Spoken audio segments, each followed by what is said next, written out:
मैं इज़राइल के बारे में जब जब पढ़ता था तो मुझे लगता था कि ओहो! सारे थिंक टैंकर होंगे, सारे इंटेलिजेंट होंगे, सारे मतलब माइंडेड होंगे, मतलब सारे शानदार होंगे, सारे बेस्ट होंगे। लेकिन जब मैं इनको देखा तो मुझे लगा ओहो! ये तो वही हैं। माल है क्या? सूटकेस है क्या? माल है क्या? थाली में छेद वाले हैं क्या? मुझे ऐसे लगा इनको देख के।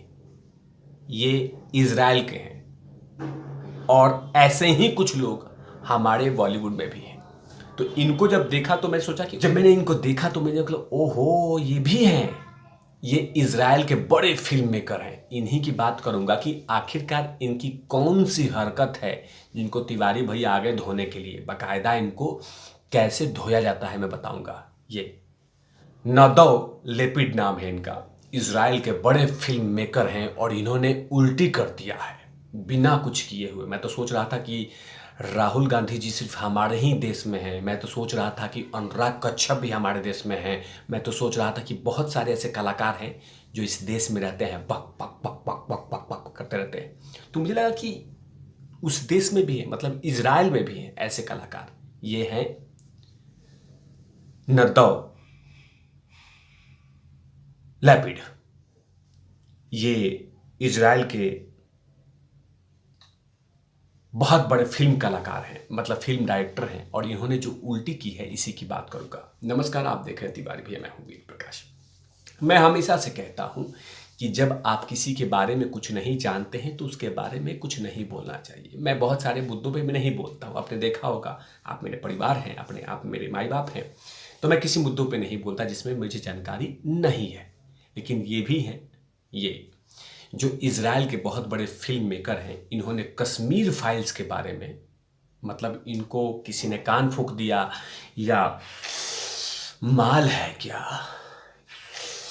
माल है क्या, ऐसे करते हुए लेके उसके बाद इन्होंने कह दिया कि कश्मीर फाइल जो फिल्म है ना वो किसी प्रोपेगेंडा के थ्रू बना है, इसमें कुछ ऐसा कुछ नहीं हुआ था। ये तमाम बातें लगे एकदम उल्टी करने, मतलब एकदम राहुल गांधी के रास्ते पे चले गए, मतलब एकदम कुछ भी बोल दिया। अनुराग कश्यप बन गए, ऐसे बहुत सारे कलाकार हैं, उन्हीं के रास्ते पे चले गए और कह दिया कि माल है क्या। इन्होंने आखिर ऐसा क्या कह दिया है कि बकायदा इज़राइल के एम्बेसडर को आके कहना पड़ा कि ये एकदम चिरकुट है, इसकी बातों पर आप लोग विश्वास मत कीजिए, एकदम चिरकुट है, ये हलकट है, हम लोग इसकी बात को विश्वास नहीं करते हैं, ऐसे करके। आखिरकार ऐसा क्या कह दिया इसकी बताता हूँ, उसके बाद भी चर्चा करूंगा। नौदव लैपिड इज़राइल के बड़े फिल्म मेकर में से एक हैं। वो फिल्म फेस्टिवल में बतौर जूरी हेड बनकर शामिल हुए थे। सोमवार को फेस्टिव क्लोजिंग सेरेमनी में उन्होंने कश्मीर फाइल्स पे यह बयान दिया है, जो बयान मैं बता देता हूँ। उन्होंने कहा कि कश्मीर फाइल्स की स्क्रीनिंग देखकर वो परेशान और हैरान हो गए। लैपिड ने कहा कि हम सभी द कश्मीर फाइल्स को देखकर परेशान और हैरान हैं कि ये प्रोपेगेंडा भद्दी लगी जो इस फिल्म फेस्टिवल के साथ नहीं थी। आगे कहते हैं कि मैं खुली मन से अपने फीलिंग आपके साथ साझा करने में महसूस कर पा रहा हूँ, क्योंकि फेस्टिवल की आत्मा गंभीर बहस को निश्चित रूप से स्वीकार कर सकती है, जो कला के जीवन में जरूरी है। जैसे ही उन्होंने ये बातें कही उसके बाद क्या था कि देश में हो हल्ला शुरू हो गया। विवेक अग्निहोत्री भड़क गए, अनुपम खेर भड़क गए और इसको कंट्रोल करने के लिए बाकायदा इज़राइल के एम्बेसडर को सामने आना पड़ा, क्योंकि जाहिर सी बात है लैपिड को ये पता नहीं है कि कश्मीर फाइल्स में जो दिखाई गई है उससे भी भयानक हुई थी, नहीं पता है उनको। लेकिन हाँ, कुछ एजेंडे पे काम करना है, किसी को खुश करना है, जैसे आजकल खुश कर रही हैं ऋचा चड्ढा, मतलब इसी देश में रहती हैं, खुश किसी और को कर रही हैं कि खुश कर दिया ना, खुश कर दिया ना, खुश कर दिया ना। तो वही लैपिड कर रहे हैं, इज़राइल के बड़े फिल्मकार हैं। अब वो खुश कर रहे हैं कि देखा हमने कश्मीर फाइल्स पे जख्म पे नमक छिड़क दिया ना, मिर्ची छिड़क दी ना, खुश कर दिया ना, खुश कर दिया ना।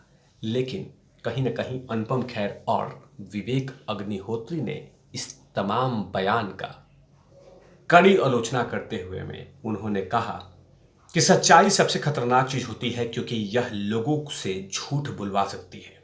वहीं अनुपम खेर ने कहा कि हमेशा सच हमेशा झूठ पर हावी रहता है। जैसे ही ये बयान आया पूरी तरह से भारत में हाहाकार मच गया। उसके बाद क्या था, लैपिड के बयान के सामने आते ही इसकी आलोचना शुरू हो गई। सोशल मीडिया पे ये बयान वायरल हो गया। इसके बाद इजराइल के राजदूत नाओर गिलोन के ट्वीट ने एक लंबी पोस्ट लिखी जिसमें उन्होंने कहा कि हम भारत से माफी मांगते हैं। जाहिर सी बात है ये चीज़ें जो बयान दिया है लैपिड ने वो कहीं ना कहीं पूरी तरह से दुख हुआ, क्योंकि उनको पता नहीं है कश्मीर फाइल्स के बारे में।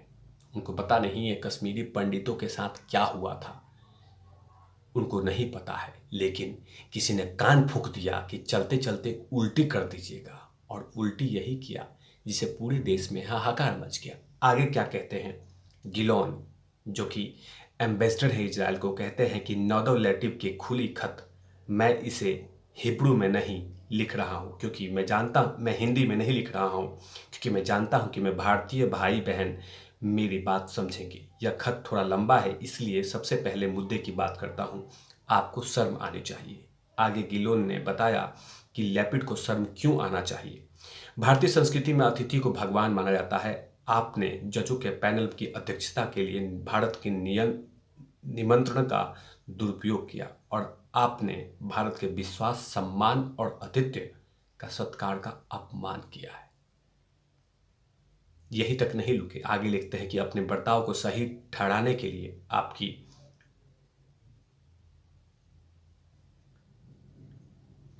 रिट्रोस्पेक्ट करने की आदत मैं समझ सकता हूं, लेकिन मुझे यह समझ में नहीं आया कि आपने अपने न्यूज़ चैनल से क्यों कहा कि हम दोनों देशों में समानता है। वो एक जैसे दुश्मन से लड़ रहे हैं, बुरे पड़ोसी के साथ कर रहे हैं। गिलोन ने लिखा कि मुझे फिल्म के लिए बारे में ज़्यादा तो नहीं पता, लेकिन ऐसी ऐतिहासिक घटनाओं की गहराई अध्ययन किए बिना बोलना अभिमानी और असंवेदनशील है।